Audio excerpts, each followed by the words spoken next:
Hey guys, Lizardlea here for Pins Day 13, which might be the last one. I'm not sure. I only have two more requests, and I'm pretty sure I'm going to get both of them done today because they're both pretty simple. Um, yeah. Uh, I might go up to Michael's today to see if there's like a cute little frame I can put this in or just anything, maybe. I don't know. Maybe just a mat. I don't know. I might not do anything. I might be a lazy bum. I don't know. We'll see. I'm still not to 100% yet, but I'm like 95, 97%. Like, I feel much better. Right, Tess? You don't care. She cared when I was 6, so that's what counts. um, yeah, I'm gonna go start working on them and we'll see how it goes. Okay, so I am super late to doing the narration on this one. I had all of the pins finished before May ended. I was promoted to full-time manager before the end of May, so I've been working, 8-hour shifts, and it's been amazing, you guys. I love it. I I love it. I love it so much. It's great. Anyways, enough about me continuing to love my job after all this time. The next one I'm on is 31 genuinely interesting questions for you to ask your next date. So apparently I'm going on a date with you guys, and there's a plane going by, as per usual.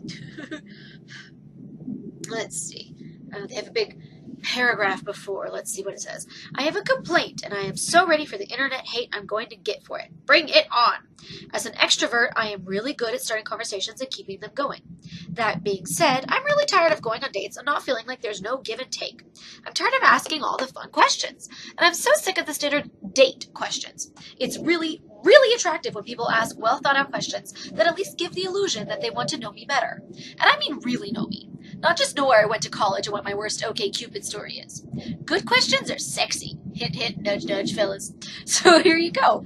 30 questions you can bust out on your next date that will make the person suck in their last bit of their vodka soda stop and say, wow, what a great question. My gift to you.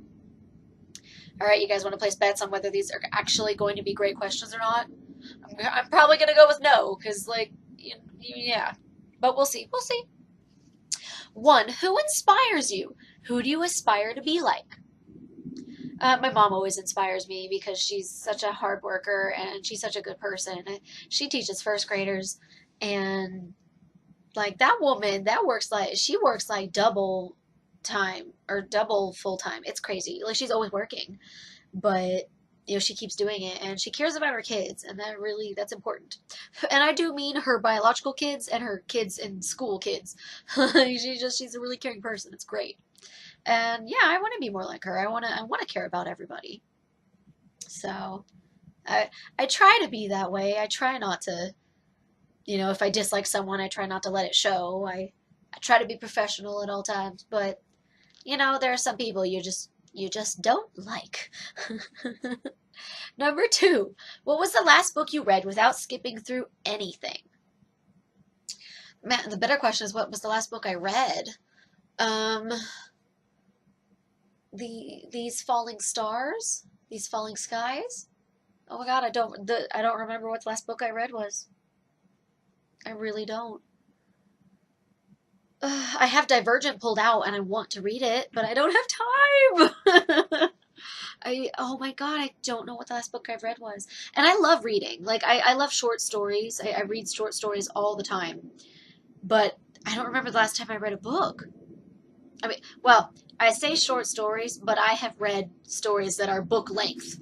They're just on the internet, so they're not like published by, I don't know, like the New York Times or whatever, those companies. They're free to read, and I love it because there are some people who write stuff for free, fan fiction, who I think are infinitely better writers than some people out there who are, hailed as being the greatest writers of our time or whatever. I love reading. I don't care if it's published or not. If it has a good plot and good characterization, good dialogue, I will read it and I will love it. 3, what is the weirdest scar you have and how did you get it? The weirdest one. The weirdest one. I don't think I really have any weird ones. I know I have a scar here. It's on my left arm. It's about 2 inches from my elbow. So it's basically right in between my elbow and the inside of my arm. And I have a nearly identical scar on my right arm, right in between my elbow and the inside. But this one has a leap in it. So, I started to get scratched, it moved, and then it continued. I don't know if that makes sense. I don't remember. I honestly don't remember how I got either of them. But I mean, it's pretty weird that, I have scars in almost the exact same spot on my arms. My weirdest scar? I don't know. Oh! I don't know what just fell over. I don't know what my weirdest scar is. So I don't know how to answer that one. I'm sorry. 4, what is the most random thing you've ever watched all the way through on Netflix? The most random thing. I know the most disgusting thing. Most random. I mean, that Stitches movie I watched with that clown, that was pretty random. It was really weird. Most random. I started watching a movie. I couldn't finish it because I couldn't. I don't think it was Bollywood, but they did look Indian. They kept switching between English and whatever language it was that they were speaking. I was trying to find out what language it was, but it didn't say it in the description, so that's why I assumed it was in English, because usually it'll say, subtitle or whatever. And then I couldn't follow it because I was trying to stitch, and I was like, every other word they say isn't in English, and it drove me nuts, because I could kind of pay attention at times, and other times it's like, I don't know what's going on. So, I always subtitle everything if I'm able to. I kid you not. I will watch Clue for the 100th time, and I will always have subtitles on it. I like having them there. I like being able to read it while I watch it. And I know most people hate it. Most people I know absolutely hate it. They can't stand it. They feel like it pulls away from the experience for them, and it's confusing and it's distracting. And no, man, I love it. If I could go to the movie theater and have everything subtitled, I would. Every single time. That is how much I like having subtitles, you guys. Especially on a movie or a show I've never seen before. Because there's always at some point where I'm like, what did they say? But if I have the subtitles on, I'm like, oh, that's what he said. Okay, makes sense now. But I can't watch something in another language while I'm cross-stitching. I'm not going to understand it because I can't sit there and read everything, because then I won't be able to get any cross-stitching done. But it was this group of kids. I don't know if they were college students or what, but I could barely follow it. They were talking about something, and then they were gonna go to this abandoned building, and it was a horror movie, but I couldn't even wait for the good stuff, which is the death and all that, because I couldn't follow it. But the question is all the way through, and I couldn't even make it to the 30-minute mark on that movie. If anybody's wondering what the most disgusting movie I saw on Netflix was, it was The Human Centipede and both of its sequels. I had to. I've seen so many reviews about those movies that I was like, you know what, I have to watch them just so I can say I did. And I have seen a more disgusting movie than that. I'm just saying. If you do not like gore or just disgusting things, don't look it up. Do not look that movie up, because it is disgusting. I will not lie. Those movies are gross. Ugh. But I have seen them. So, if anybody ever is like, hell, I've seen a grosser movie than you, I'll have some movies that I can mention that are pretty disgusting that I never want to see again. 5. If you could trade lives with one person for an entire day, who would it be and why? Just any guy. I don't care. Ryan Gosling. I think I've said him before. I could be a dude, and then I could also be famous. It'd be pretty awesome. 6, do you believe in ghosts? No, I do not. A lot of people at work say that we have a ghost in the warehouse, and I'm just like, yeah, okay, whatever you have to tell yourself. But I, I don't. I don't think I ever will. So, 7, shark diving, bungee jumping, or skydiving. I will never go bungee jumping. That is something I will never do. No. I'd like to go skydiving someday, and shark diving would be fun. I think it'd be fun. I mean, obviously it would be terrifying because sharks are huge and they're terrifying, but it'd still be fun. 8, which would be harder for you to give up, coffee or alcohol? Neither, because I don't drink either. Oh, that is like the easiest question I've ever been asked. I don't have to give up anything that I like. Like, which would be harder for me to drink on a regular basis? That's a better question. Ooh. Like if it's just little sips, I think I could handle coffee. But like most alcoholic drinks, unless it's like super fruity to the point that you can't taste the alcohol, I can't drink it. Like I've tried beer and it's so disgusting to me. And I've met so many people who are like, oh yeah, beer's always disgusting to everybody when they first try it. And I'm just like, why would you continue to drink it then? Are you stupid? Like, if I take a bite of something that's disgusting, I might swallow it, but I'm more likely to just spit it out and not take another bite because it's disgusting. So I don't get it when people are like, oh yeah, I hated it too. Like, why would you continue? Are you stupid? Like, I literally think that you gotta be stupid if you're gonna keep drinking something that you don't like the taste of. It's beyond me. Okay. 9, how did you meet your best friend? I met Megan. It was well, we both got to our Native American history class like half an hour early, and I was sitting down next to the front door, or yeah, the front door, and she came over and sat next to me. We talked. I went in the classroom and I sat right in the middle in the front, and I had already had this teacher before, so I was already talking to her when she came in. Megan sat down next to me, and the rest is history. 10, do you have a sweet tooth or a savory tooth? I actually don't know what savory means. Like, is that a matter of like taste? I like sweet stuff, but I don't define. I feel really stupid. Savory.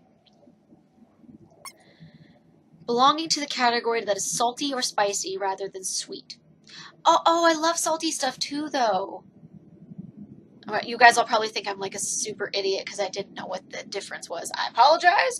I've always heard sweet and salty. I've never heard sweet or savory. I've never heard that. Um, that's really hard because I love sweet stuff, but I also love salty stuff.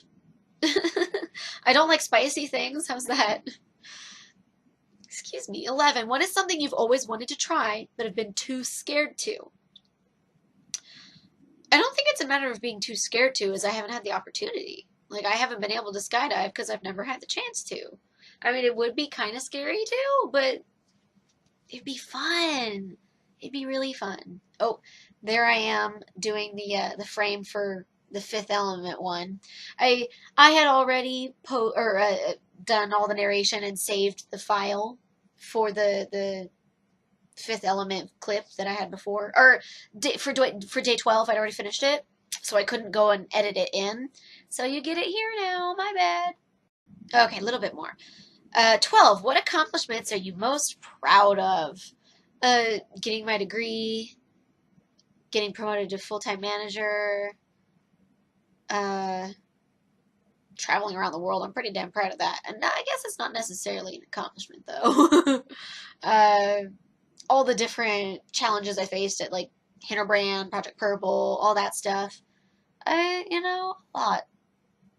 I like it all. I love it. I love adventures. I love traveling. It's the best. And that is the end of Pins Day 13. I have an hour and 40 minutes of footage. I mean, when you get something as simple as these, it's not going to take me long. But this is an Asian band's, I don't know. My favorite coworker is, I'm taking her job.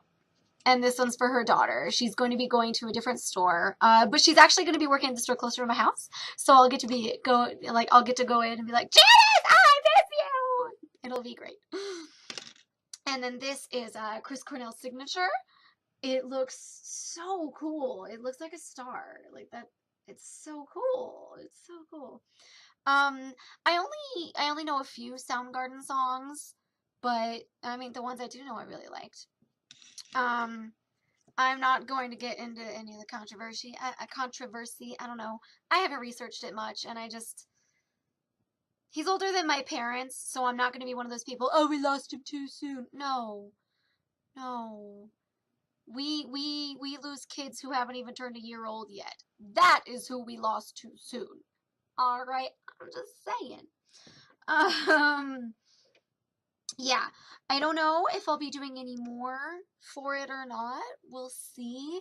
I know my store manager, his daughter really likes Maui from Moana, and every pattern I found of him so far has been like really big. So I don't know. I I don't really want to do another one of these. I mean, obviously, if I did one this big, my boss can afford to get a frame for it. I'm just saying. Um, but since I am done now, I'm gonna head over to the Michaels by my house and see if I can fit this into anything. And if I can, you guys will get to see that. Otherwise, this will be my sign off. So, like, subscribe, share, comment, all that jazz. And I'll see you guys in the next video, which honestly, as much as I would love to say it's going to be Magnificent Wizard, it's most likely going to actually be me crocheting, because I had a couple people ask me if I could do that, and this blanket right here, not this one. This one is mine. This was originally it was going to go to my mom, but my dad and my brother all prefer this one, so that's what I'm working on for my brother. I still haven't been able to finish it yet, and his birthday is June 19th, and then my dad's is June 20th, so I have a lot of crocheting ahead of me. Like, I mean, my brother's definitely going to get one, and I want to try and make my dad one, but his might end up being, like, a carbon copy of my mom's, unless I can find another pattern I really like that's also quick and easy, because I need to get it done soon. So, yeah. I'll see you guys in the next video!